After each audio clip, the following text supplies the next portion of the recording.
nous fêtons cette année les 150 ans de ce temple de la rue de Maguelone, mais la question que nous pourrions nous poser, c'est ne faudrait-il pas en profiter pour fermer ce temple?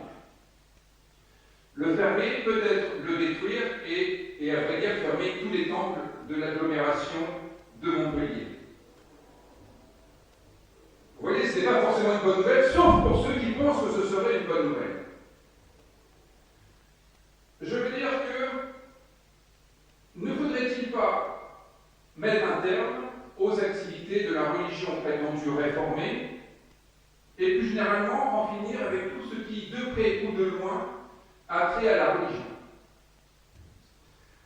Je pense que pour être logique, c'est ce que devraient proposer ceux qui affirment que la religion abrutit les personnes, en tous les cas qu'elle les infantilise, mais c'est aussi ce que devraient proposer les personnes qui déclarent que la religion est source de violence, de haine, et donc de guerre et de terrorisme.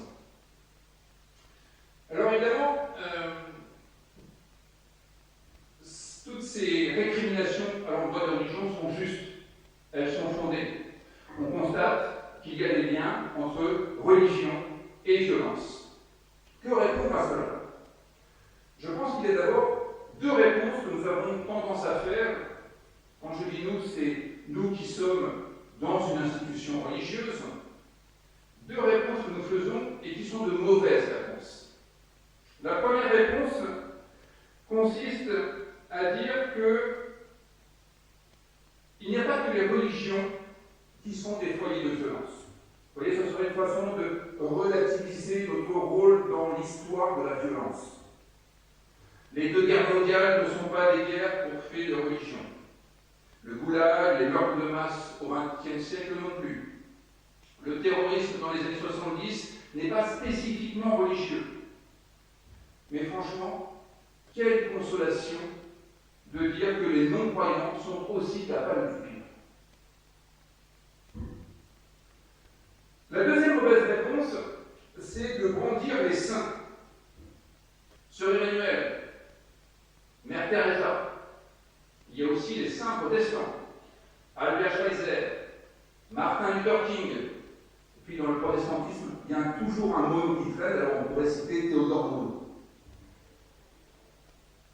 Et du coup, ce serait faire une sorte de bilan comptable, au terme duquel on chercherait à dire que les religions ne sont pas si mauvaises que cela, puisqu'elles sont aussi capables de charité, puisqu'elles sont aussi à l'origine de bonnes œuvres, et même à l'origine des valeurs républicaines. Au siècle dernier, sur la façade du temple, il y avait liberté, égalité, fraternité. Je tiens à préciser que ce n'est pas le fait de l'architecte actuel qui s'occupe de la rénovation si ces trois mots de la devise républicaine ne sont plus présents. Ce serait une manière de relativiser le mal commis et de le passer par pertes et profits. Oui, d'accord, il y a eu des guerres de religion. D'accord, il y a de la pédocriminalité. D'accord, il y a de la radicalisation du terrorisme, mais regardez les trains qui arrivent à l'heure. C'est inacceptable. Alors, un premier élément de réponse, ce serait peut-être la critique interne. Et la critique interne est quelque chose auquel les religions participent considérablement, bien plus que ce qu'on imagine. Les religions n'ont pas attendu les critiques des non-croyants pour se formuler de manière très ferme sur la dimension critique qu'il faut avoir sur soi-même. Et de ce point de vue, le protestantisme a fourni de beaux spécimens de personnages critiques, dont le plus connu est évidemment Nietzsche, fils de pasteur. Mais il faudrait également citer Sébastien Castellion, à l'époque de Calvin, qui fit l'éloge du doute. On pourrait parler de Jean-Jacques Rousseau, qui intègre la rationalité dans les questions religieuses. On pourrait évoquer le théologien Karl Barth au XXe siècle, dont le pape a dit qu'il était le plus grand théologien du XXe siècle. Le théologien Karl Barth, à partir duquel on a distingué foi et religion. La critique est nécessaire. nous essayons d'en faire bon usage pour éviter que les croyances deviennent toxiques. Parce que les croyances peuvent être toxiques. Et c'est ce dont les textes bibliques sont porteurs. Ils regorgent de récits qui critiquent des pratiques religieuses qui sont absolument mortifères, soit parce qu'elles écrasent l'individu, soit parce qu'elles les maintiennent dans des situations d'esclavagisme, et des fois c'est un esclavagisme symbolique, soit parce qu'elles coupent les personnes de la vie, du réel. Et cela conduira le penseur contemporain Marcel Gauchet à parler du christianisme comme de la religion, de la sortie de la religion. Outre l'aspect critique sur la religion, il faudrait aussi évoquer une critique plus large qui est nécessaire sur le phénomène religieux. Parce que la religion n'est pas l'apanage des lieux de culte. Le fait religieux n'est pas l'apanage de ceux qui vont à la préfecture pour ouvrir une association selon la loi de 1905. Quand j'étais pasteur à Marseille, la religion majoritaire, c'était le football, avec son lieu de culte, le vélodrome, son clergé, 11 prêtres, mais aussi différentes classes et sous-classes de diacres, sa liturgie, en 2 fois 45 minutes, et ses doctrines, qui étaient âprement discutées tout au long de la semaine, avec des formules ésotériques, 4-2-4, 4-3-3.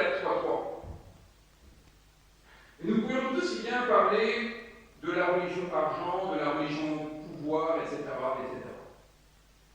Cette critique est indispensable et c'est l'une des fonctions de la théologie.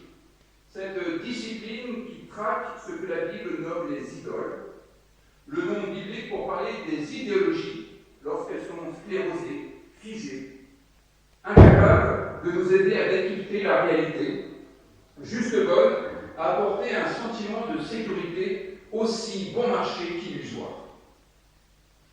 La théologie telle qu'elle se pratique par exemple à la faculté de théologie protestante de Montpellier, qui cette année fête ses 100 ans de présence à Montpellier, inscrit la religion dans le domaine de la pensée. Non pas pour essayer de sauver la religion, mais parce que la religion est porteuse d'un patrimoine qui permet à la pensée de s'élaborer sur un mode critique. La théologie est à la fois une critique de l'idolâtrie et un travail de formulation de ce qui a un caractère ultime, de ce qui a un caractère inconditionné, ce que certains appellent le sacré. Et la religion a pour fonction d'instituer et de célébrer par des cérémonies ce qui a un caractère ultime, pour que cela nourrisse et transcende la vie quotidienne des uns et des autres, et pas seulement de ceux qui donnent une offrande nominative à une église particulière.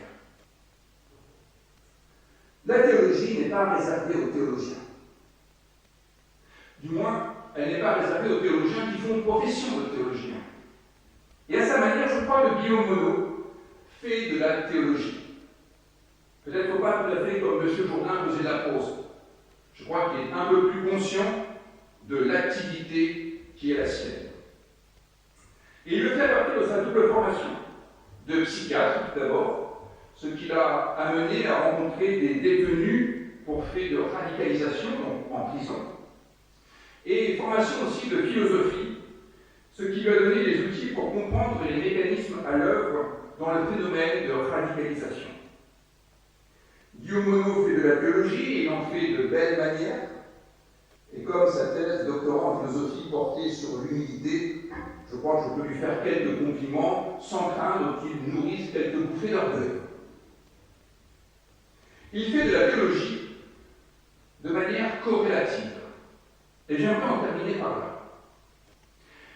La méthode corrélative, ce n'est pas simplement la méthode déductive.